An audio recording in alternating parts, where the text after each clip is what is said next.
أعوذ بالله من الشيطان الرجيم بسم الله الرحمن الرحيم والذين يتوفون منكم ويذرون أزواجا يتربصن بأنفسهن 4 أشهر وعشرا فإذا بلغن أجلهن فلا جناح عليكم فيما فعلن في أنفسهن بالمعروف والله بما تعملون خبير ولا جناح عليكم فيما عرضتم به من خطبة النساء أو أكننتم في أنفسكم علم الله أنكم ستذكرونهن ولكن لا تواعدوهن سرا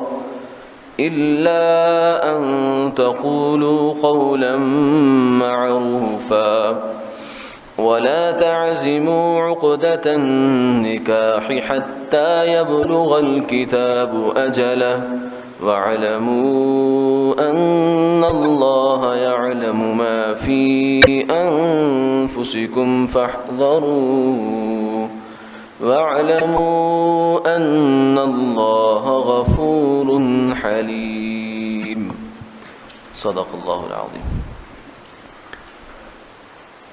اور جو لوگ تم میں سے وفات پا جاتے ہیں اور بیویاں چھوڑ جاتے ہیں وہ بیویاں اپنے آپ کو نکاح وغیرہ سے روکے رکھیں 4 مہینے اور 10 دن، پھر جب اپنی میعاد عدت مقررہ ختم کر لیں تو تم کو کچھ گناہ نہ ہوگا ایسی بات میں کہ وہ عورتیں اپنی ذات کے لیے کچھ کارروائی نکاح کی کریں قاعدے کے موافق، اور اللہ تمہارے تمام افعال کی خبر رکھتے ہیں۔ اور تم پر کوئی گناہ نہیں ہوگا جو ان مذکور عورتوں کو پیغام دینے کے بارے میں کوئی بات اشارتاً کہو یا اپنے دل میں ارادہ نکاح کو پوشیدہ رکھو۔ اللہ تعالیٰ کو یہ بات معلوم ہے کہ تم ان عورتوں کا ضرور ذکر مذکور کرو گے، لیکن ان سے نکاح کا خفیہ وعدہ اور گفتگو مت کرو، مگر یہ کہ کوئی بات قاعدے کے موافق کہو، اور تم تعلق نکاح کا فی الحال ارادہ بھی مت کرو یہاں تک کہ عدت مقررہ اپنی انتہا کو نہ پہنچ جائے، اور یقین رکھو کہ اللہ تعالیٰ کو تمہارے دلوں کی بات کی اطلاع ہے، سو اللہ تعالیٰ سے ڈرتے رہا کرو، اور یقین رکھو کہ اللہ تعالیٰ معاف بھی کرنے والے ہیں اور درگزر کرنے والے ہیں۔ ان آیات مبارکہ کے اندر عدت کا تذکرہ ہے، لیکن یہ عدت اس خاتون کی ہے جس کا خامند فوت ہو گیا ہو، دنیا سے رخصت ہو گیا ہو، دنیا سے چلا گیا ہو، تو اس عورت کے نکاح تو ایک قسم کا ختم ہو جاتا ہے۔ اگر عورت فوت ہوتی ہے تو نکاح فوراً ختم ہو جاتا ہے، اور اگر مرد فوت ہوتا ہے تو نکاح ختم ہوتا ہے لیکن اس کا جو اثر ہے یعنی عدت وہ باقی رہتی ہے۔ اسی لیے مرد اور عورت کے فوت ہونے پر کچھ نہ کچھ احکامات میں تفصیل بھی ہے، چنانچہ اگر عورت فوت ہو جائے تو مرد اس کو ہاتھ نہیں لگا سکتا کیونکہ اس کا نکاح اسی وقت مکمل طور سے ختم ہو گیا ہے، اور اگر مرد فوت ہو جائے تو عورت اس کو ہاتھ بھی لگا سکتی ہے، دیکھ بھی سکتی ہے، حتیٰ کہ اگر ضرورت شرعیہ ہو، شرعی ضرورت ہو تو غسل تک بھی دے سکتی ہے، کیونکہ وہ ابھی اس کی نکاح کی قید میں باقی ہے۔ اسی قید کو عدت کہتے ہیں۔ عدت یہ نکاح کے احترام میں اللہ تعالیٰ نے مقرر فرمائی ہے، مختلف صورتوں میں مختلف انداز سے مقرر فرمائی ہے۔ کچھ لوگوں کا یہاں غلط فہمی یہ ہوئی ان کو کہ عدت جو ہوتی ہے وہ تو شاید اس لیے ہے کہ عورت کے رحم میں کچھ وہ نہ ہو، بچہ وغیرہ نہ ہو، تو اس لیے اگر یہ تسلی ہو جائے کہ عورت کے رحم میں کچھ نہیں ہے، فارغ ہے، تو اسے عدت سے اٹھ جانا چاہیے، لیکن یہ بات انتہائی حماقت پر مبنی ہے، اور قرآن پاک کے اور احادیث کے اور سنت کے مطالعے سے اس بات کی قطعاً گنجائش نہیں نکلتی۔ کیوں؟ اس لیے کہ اگر عدت کا مقصد صرف یہ تھا تو پھر قرآن پاک نے ہر عورت کی الگ الگ کنڈیشنوں میں عدت مختلف کیوں بیان فرمائی؟ طلاق کی عدت کچھ اور ہے، اور وفات کی عدت کچھ اور ہے. پھر عورتوں کی صورتحال کے لحاظ سے عدت مختلف ہو جاتی ہے. اگر عورت پریگنینسی میں ہے، امید سے ہے، تو اس کی عدت کچھ اور ہے، اور اگر خالی ہے تو کچھ اور ہے. تو اس لیے عدت جو ہے یہ اللہ کی جانب سے ایک حکم ہے اور نکاح کے احترام میں ہے. تو اس کی مختلف صورتیں ہیں، جن میں سے ایک صورت یہ ہے کہ جب خاوند دنیا سے چلا جائے تو پیچھے عورت کو عدت گزارنی ہوتی ہے. اس کی مقدار یہ ہے کہ اگر تو عورت حمل سے ہے، امید سے ہے، تو پھر تو جب بچہ پیدا ہوگا تب عدت ختم ہوگی، چاہے وہ 1 گھنٹے کے بعد ہو جائے. 11 بجے وہ خاوند کی وفات ہوئی ہے، 12 بجے بچہ پیدا ہو جاتا ہے تو عورت عدت سے فارغ ہو گئی، وضع حمل اس کی عدت ہے. اور اگر فوت ہوا اور 4 مہینے 10 دن بھی گزر گئے، 5 مہینے گزر گئے، 6 مہینے گزر گئے، 7 مہینے گزر گئے، ابھی تک حمل سے فراغت نہیں ہوئی تو ابھی تک عدت سے بھی فراغت نہیں ہوئی. جو ہی فراغت ہوگی تب جا کر عدت سے فراغت ہوگی. ہاں، جس عورت کو امید نہ ہو، امید سے نہ ہو، اس کے لیے پھر عدت یہ ہے 4 مہینے 10 دن. ایک بات. دوسری بات یہاں یہ ذہن میں رکھنی چاہیے کہ عدت کا تعلق عمر کے کسی خاص حصے سے نہیں ہے. کچھ لوگ یہ سمجھتے ہیں کہ عدت شاید جوان عورت کے لیے ہے، جو آگے نکاح کی امید رکھتی ہے، نکاح کی صلاحیت رکھتی ہے، اس کے لیے ہے.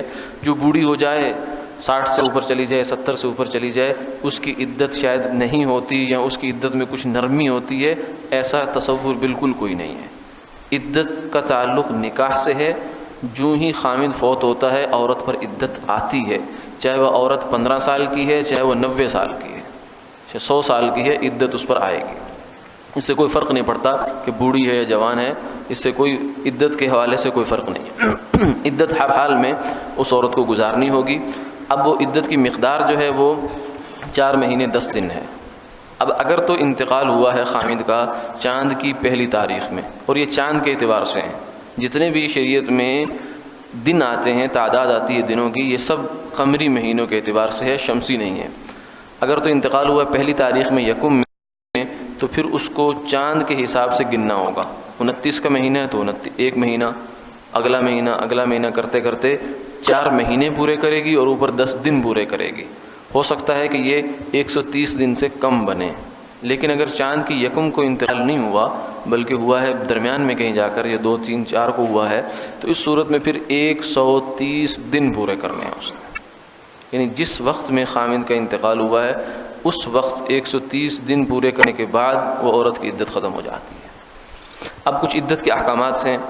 عدت کا موٹا سا حکم یہ ہے اس وفات کی عدت کا کہ اس میں عورت بناؤ سنگھار نہیں کرے گی، زیب و زینت نہیں کرے گی، اس لیے کہ عورت نے جس کے لیے زیب و زینت کرنا تھا وہ دنیا سے چلا گیا. اب یہ اس وقت تک زیب و زینت ترک کرے گی جب تک کہ یہ اس کے نکاح میں باقی ہے اور آگے کسی خاوند کے ساتھ اس کی نسبت نہیں جڑ جاتی. تو عدت میں زیب و زینت ترک کرنا ہے، یعنی نارمل کپڑے پہنے گی، زیادہ جیسے زینت کی کوئی ایسی چیز اختیار کرنا. اس کی تفصیلات تو بہت ساری ہیں، کتب میں فقہ میں لکھی ہیں، لیکن مختصر خلاصہ اس کا یہ ہے. اور اس کے بعد جب عدت، اور دوسری پابندی یہ ہے کہ بلا ضرورت گھر سے باہر نہیں نکلے گی. عورت بلا ضرورت جو عدت میں ہے وہ گھر سے باہر نہیں نکلے گی، حتیٰ کہ عمرے اور حج کا اگر سفر بھی ہے تو وہ بھی کینسل کرنا ہوگا. عدت اگر آ گئی ہے، خدا نخواستہ سفر طے ہو چکا ہے، جانا طے ہو چکا ہے، لیکن عدت میں آ گئی، خاوند فوت ہو گیا، تو اب اس عدت کی وجہ سے عدت اس کو روک دے گی، اس سفر سے بھی اس کو مؤخر کرنا پڑے گا اور یہ بعد میں لے جا کے جانا پڑے گا. تو گھر سے نہیں نکلنا بلا ضرورت کے. اور ہاں، اگر کوئی معاشی مجبوری ایسی ہے کہ اگر تو وہ گھر میں رہ کر پورا کر سکتی ہے، لیکن اگر کوئی اس کے چولہا ہی نہیں جلتا، اسے گھر سے نکلنا پڑا ہے، ایسی بھی بعض اوقات حالتیں آ جاتی ہیں، اللہ معاف فرمائے، تو اس صورت میں پھر یہ ہے کہ دن کی روشنی میں نکلے اور رات باہر نہیں ہونی چاہیے اس کی. پھر بھی دن میں نکل کر اپنی ضرورت پوری کرے اور واپس آ جائے. اس طریقے سے 4 مہینے 10 دن پورے کرے گی. گھر کے اندر رہتے ہوئے اسے کوئی پابندی نہیں، کمرے کے اندر رہے، برآمدے کے اندر رہے، صحن کے اندر رہے، کہیں بھی رہے، کوئی کسی قسم کی پابندی نہیں ہے. اس کے بعد جب عدت کا دن پورے ہو جائیں گے تو پھر اب عدت سے اٹھنے کا کوئی خاص طریقہ نہیں ہے شریعت کی جانب سے. جو ہی دن پورے ہوئے اس کے بعد وہ جو ایک پابندی تھی وہ ختم ہو گئی. جیسے روزہ ہے، صبح سے شام تک ایک حالت ہے، ایک پابندی ہے کہ آپ یہ چیزیں نہیں استعمال کر سکتے. جو ہی پابندی ختم ہوتی ہے تو اس کے لیے آپ کو الگ سے کوئی اہتمام نہیں کرنا پڑتا کہ اس پابندی کو کیسے ظاہر کیا جائے کہ ختم ہو گئی ہے، بلکہ اس کے لیے صرف یہ ہوتا ہے کہ جو پابندیاں پہلے تھیں اب وہ آپ سے اٹھ گئیں، آپ وہ چیزیں استعمال کریں، جو اس طریقے سے زندگی گزاریں۔ تو یہ عدت کے تقریباً مختصر احکامات ہیں۔ اس کے بعد عدت کا ایک اور حکم یہ ہے کہ عدت کے دوران نکاح نہیں ہو سکتا۔ عدت کے دوران جو نکاح ہے وہ باطل ہے، کل عدم ہے، لاشعی ہے، گناہ کا کام ہے، سخت گناہ کا کام ہے۔ عدت چاہے وفات کی ہو یا طلاق کی ہو تو اس میں خود اپنے خامن سے تو نکاح بعض صورتوں میں ہو سکتا ہے جس نے طلاق دی ہوتی ہے، لیکن دوسرے سے بہرحال اس میں بھی نہیں ہو سکتا، اور وفات میں تو ہو ہی نہیں سکتا کیونکہ خود اپنا خامن تو فوت ہو گیا، اب جو اس نے نکاح کرنا ہے تو دوسرے سے ہی کرنا ہے، تو عدت میں نکاح نہیں ہو سکتا، حتیٰ کہ نکاح کا تذکرہ بھی نہیں ہو سکتا، یہ منع کیا گیا۔ ہمارے معاشرے میں تو شاید اس کا اتنا وہ چلن نہ ہو، کیونکہ ہمارے معاشرے میں جو عورت فوت ہو جاتی بیوہ ہوتی ہے اس کے نکاح کرنے کو معیوب سمجھا جاتا ہے۔ وہ بیچاری جو ہے وہ ساری عمر، اگر خدا نخواستہ وہ انتقال جلدی ہے تو دیوار کے ساتھ لگ کر اس کو زندگی گزارنی پڑتی ہے اور کسی پر بوجھ بننا پڑتا ہے۔ یہ ہمارا ایسا ایک ہندوانہ رسم و رواج سے ہمارے بھی مسلمانوں کی معاشرت میں بھی یہ چیز سرایت کر گئی کہ اگر انتقال ہو گیا تو بس ساری عمر بس اسی طریقے سے گزرے، جبکہ عرب معاشرت میں تمدن میں ایسا نہیں تھا اور ہونا بھی نہیں چاہیے۔ خود ہمارے علماء نے نکاح بیوگان کی تحریک ایک زمانے میں چلائی، حضرت مولانا شاہ اسماعیل شہید رحمہ اللہ اس میں تھے، اور بھی ہمارے حضرات تھے، تو انہوں نے اس کی لوگوں میں باقاعدہ ترغیب چلائی کہ بیوہ عورتوں کے نکاح کرو۔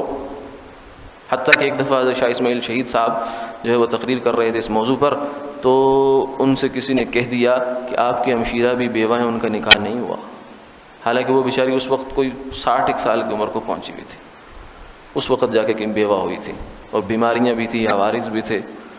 تو شاہ صاحب فوراً گئے، وہاں سے ممبر سے اٹھے اور گھر میں جا کر اپنی پگڑی جو ہے اپنی بہن کے قدموں میں رکھ دی، جا کر کہنے لگے کہ میری جو ہے وہ عزت کا سوال یہ ہے کہ تم نکاح کرو۔ تو انہوں نے کہا مجھے ضرورت نہیں ہے، مجھے تقاضا نہیں، نہ مجھے کوئی معاشی ضرورت ہے، تو میں کیوں کروں؟ ان کا نہیں، تمہیں نکاح کرنا ہو۔ پھر اس بڑھاپے کی عمر میں حضرت نے ان کا نکاح کروایا۔ تو کسی چیز کو معاشرے میں رواج دینے کے لیے کچھ قربانی بھی دینی پڑتی ہے انسان کو۔ تو خیر ہمارے یہاں تو نہیں ہے، لیکن عرب معاشرت میں یہ رواج بکثرت تھا، ان کے ہاں کوئی معیوب نہیں سمجھا جاتا تھا۔ تو وہاں یہ تھا کہ پھر عدت میں اندر عورت ہے تو ابھی سے ہی کچھ نہ کچھ بات چیت چلنا شروع ہو جایا کرتی تھی نکاح کی۔ تو فرمایا کہ یہ عدت کے احترام کے خلاف ہے۔ ہاں اپنے دل میں نیت رکھ سکتے ہو کہ چلو عدت سے جب فارغ ہوں گے تو میں ان سے نکاح کر لوں گا، یا عورت بھی رکھ سکتی ہے کہ میں فلاں سے نکاح کر لوں گی۔ تو شریعت کے موافق، قاعدے کے موافق کوئی اگر عذر اعتراض اولیاء کو نہیں ہے، شریعت کو نہیں ہے، تو یہ نیت ارادہ تو ہو سکتا ہے، لیکن اس نیت کا اظہار نہیں ہونا چاہیے۔ صاف سیدھے لفظوں میں اگر کہیں کہ ہم تم سے نکاح کریں گے تو یہ گناہ کا کام ہے۔ ہاں یہ ہو سکتا ہے کہ اشارے کنایے میں اگر کچھ اس قسم کا تذکرہ ہو جائے تو اس کی گنجائش ہے، یعنی صراحتاً اس بات کا تذکرہ کرنا بھی عدت کے اندر کہ نکاح تم سے کرنا ہے یا میں نے تم سے کرنا ہے، یہ بات منع ہے، اس چیز کو منع فرمایا گیا۔ اور فرمایا کہ جب تک عدت پوری نہیں ہو جاتی اس وقت تک اس چیز کو باندھ نہ لو کہ ہم نے نکاح ضرور کرنا ہے، یعنی ایک ارادہ، ایک ہلکی سی نیت ہو جائے تو ٹھیک ہے۔ وَاعْلَمُوا أَنَّ اللَّهَ يَعْلَمُ مَا فِي أَنفُسِكُمْ، فرمایا کہ اس بات کو آخر میں جو اللہ کی جانب سے وہ پیغام ہے وہ یہ ہے کہ جو کچھ تمہارے دلوں میں اللہ جانتے ہیں، یعنی اگر تم نے کوئی خیر کی نیت کر رکھی ہے تو اچھی بات ہے، لیکن اس خیر کا اظہار اس میں نہیں ہونا چاہیے۔ اسی سے ہمیں یہ اصول بھی سمجھ میں آتا ہے کہ بعض موقعوں پر کسی چیز کا کنایہ، یعنی اشارے کنایہ میں بات کرنا وہ تو روا ہوتی ہے، اچھی سمجھی جاتی ہے، لیکن اسی چیز کا اظہار جو ہے وہ منع ہوا کرتا ہے۔ اور اظہار اور کنایہ اور صراحت میں فرق ہوتا ہے، واضح کھلے لفظوں میں ایک بات کرنا اور ایک اشارے کنایہ میں بات کرنا، اس میں بڑا فرق ہوتا ہے۔ اس فرق کا یہاں اللہ نے ملحوظ رکھا۔ وَاعْلَمُوا أَنَّ اللَّهَ يَعْلَمُ مَا فِي أَنفُسِكُمْ فَاحْذَرُوهُ، اے ایمان والو تمہارے دلوں میں جو کچھ ہے اللہ اسے جانتے ہیں، اس سے ڈرو، اور اگر کسی سے خدا نخواستہ بھول میں کمی کوتاہی ہو گئی تو اللہ سے معافی مانگے، توبہ استغفار کرے۔ ان اللہ غفور حلیم، بے شک اللہ بخشنے والے بھی ہیں اور بردبار بھی ہیں اور حلیم بھی ہیں۔ وآخر دعوانا الحمد للہ۔